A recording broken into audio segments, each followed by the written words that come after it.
অভিষেক বন্দ্যোপাধ্যায়ের নামে এমনিতেই ভুরি ভুরি অভিযোগ, আবারও অভিষেক বন্দ্যোপাধ্যায়ের নামে অভিযোগ। এবার ডক্টরস অন হুইল। হ্যাঁ, এবার ডক্টরস অন হুইলে অভিযোগ যে করোনাকালে অভিষেক বন্দ্যোপাধ্যায় কি করেছিলেন, সরকারি নিয়ম না মেনেই নাকি করোনা টেস্ট করিয়েছিলেন। অভিযোগ এমনটাই।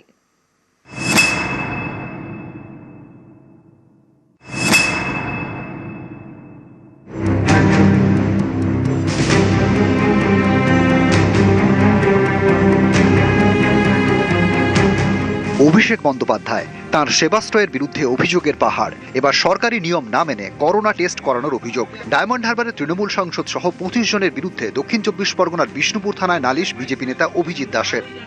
12 জানুয়ারি 2022-এ ও সারা বিশ্বকে জানালো ওনাকে এখানটা একটা আলাদা মডেল করছে, ডায়মন্ড মডেলের পার্ট হিসাবে। এখানটায় ডক্টরস অন হুইলস এবং 53,203 জনকে ওনাকে কোভিড টেস্ট করিয়েছিল এবং এখানটায় ডায়মন্ড হারবারের সংক্রমণের সংখ্যা খুব কম, মাত্র 2.1%। এটাই সারা বিশ্বকে বলল। তো এইটার বিষয়ে ইনভেস্টিগেশন করতে গিয়ে দেখলাম যে ওর দেওয়া তথ্য সম্পূর্ণ হচ্ছে ফেক।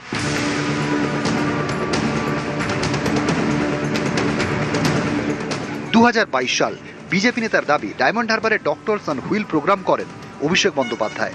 সেখানে করোনা টেস্ট করা হয়। একদিনে নাকি 53,000 করোনা পরীক্ষা হয়েছে। অভিযোগ সেই টেস্টের জন্য কোনো সরকারি নিয়ম মানা হয়নি।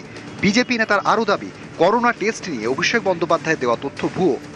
তো এইটার বিষয়ে ইনভেস্টিগেশন করতে গিয়ে দেখলাম যে ওর দেওয়া তথ্য সম্পূর্ণ হচ্ছে ফেক। কিটগুলোকে টেস্ট করিয়েছে ওই আশাকর্মীদের দিয়ে। সেখানটায় ICMR এর গাইডলাইন্সকে না ফলো করে যদি সত্যি সত্যি আপনার করোনা হয়ে থাকে সেটাকে নেগেটিভ দেখিয়েছে। এটা পুরো IPC 304 সেকশন এর ধারায় পড়ে। এই জন্য অভিষেক ব্যানার্জির সঙ্গে সঙ্গে এখানকার DM উলগানাথন, যিনি SP, যারা অপারেশনাল অ্যাসেট আরও যারা রয়েছে, সমস্তই কগনিজেবল অফেন্স এবং এফআইআর করার জন্য অনুরোধ করেছি আমরা।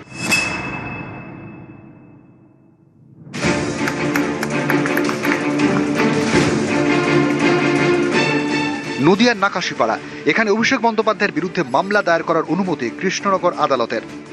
1100 বিঘে সরকারি খাস জমি মাটি কেটে, গাছপালা কেটে, মানুষদের উপর অত্যাচার করে দীর্ঘদিন ধরে সেই প্রক্রিয়া চলে আসছিল। এই সমস্ত মানুষজন তার বিরুদ্ধে সরব হয়েছিলেন। 25/6/26 তারিখে মামলা দায়ের করা হয় শাহজাহান শেখ, অভিষেক ব্যানার্জি সহ আরো 9 জনের বিরুদ্ধে। আদালত সেই এফআইআর অ্যালাউ করেন এবং নাকাশিপাড়া থানাকে নির্দেশ দেন কেস স্টার্ট করে এর বিরুদ্ধে বিচার বিভাগীয় ব্যবস্থা নিতে। নাকাশিপাড়ায় 1100 বিঘা সরকারি জমি দখল করে মাটি তুলে এবং গাছ কেটে বিক্রির অভিযোগ, কোটি কোটি টাকা দুর্নীতির অভিযোগ। অভিযোগের আঙুল অভিষেক বন্দ্যোপাধ্যায় এবং আরও 10 জনের দিকে। এ নিয়ে কৃষ্ণনগর আদালতে মামলা হয়। পুলিশকে তদন্ত রিপোর্ট পেশের নির্দেশ দেন বিচারক। সেই মতো সোমবার আদালতে রিপোর্ট পেশ করে নাকাশিপাড়া থানা। তার ভিত্তিতে মামলা করার অনুমতি দেন বিচারক। 2016 সাল থেকে এই শাহজাহান বাহিনীরা দীর্ঘদিন ধরে মাটি কেটে, গাছ কেটে সরকারি জায়গা এইভাবে নষ্ট করেছে, এমনকি সরকারি জায়গা বিক্রি পর্যন্ত করেছে। সঠিকভাবে তদন্ত করলে এইখানে যাদের যাদের নাম দেওয়া আছে শাস্তি পাবে। নিউজ 18 বাংলা।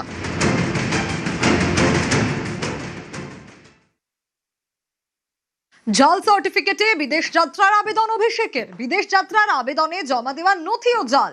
হাইকোর্টে জাল ডাক্তারি সার্টিফিকেট জমার অভিযোগ। তদন্ত চেয়ে মেডিকেল কাউন্সিলে চিঠি রাজীব সরকারের। অভিষেক সহ অভিযুক্ত চিকিৎসকের বিরুদ্ধে তদন্ত দাবি।